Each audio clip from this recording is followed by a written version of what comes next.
kasama. Nakikita natin kung paano tayo nilalaro nitong estado na to. At hindi nakapagtataka kung bakit tayo nilalaro-laro lamang. Dahil ito ang talagang anyo ng kanyang pakikitungo, lalula sa ating mga uring manggagawa. Wala siyang pakialam talaga sa atin. Wala siyang pagtingin at wala siyang balak na ang ating kabuhayan ay iangat man lamang sa level na kung saan ang buhay natin ay hindi na natin inaalala at ang aalalahanin na lang sana natin ay ang paglikha ng yaman ng lipunan. Dahil sa sistemang kapital, eto tayo ngayon nasa harapan nila, makikipag-usap, hihingi, at parang magmamakaawa pa para lang makuha natin yung sinasaad ng kanila ring batas na ginawa. Nasa konstitusyon na ang sabi, may karapatan tayong makibahagi sa bunga ng ating pinaghirapan.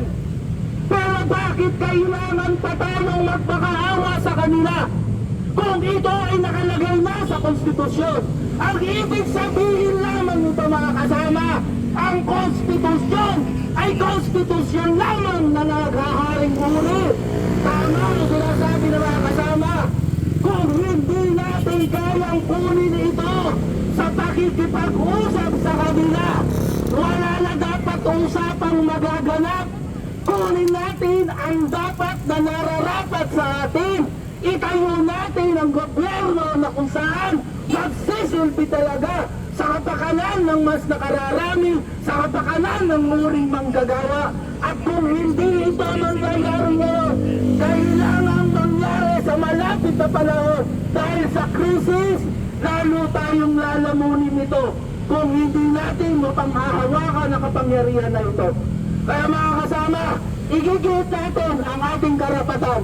Pero ibubunyag din natin sa lipunan kung ganong kabulok, kung ganong kaatrasado, kung ganong kawalang pakialam ang estado at ang lipunan at ang sistema nito.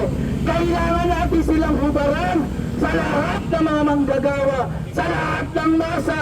Hubaran natin ang estado na ito na tayo lumapit, ngunit sigurado tratratuhin tayo ng parang hayop lamang. Ito ang kalalabasan ng lahat ng proseso na pinagdadaanan natin mga kasama. Kaya ang ating palawagan, kamtin ang kapangyarihan kung nais nating lumaya mula sa matang-aping lipunan ito. Maraming salamat po.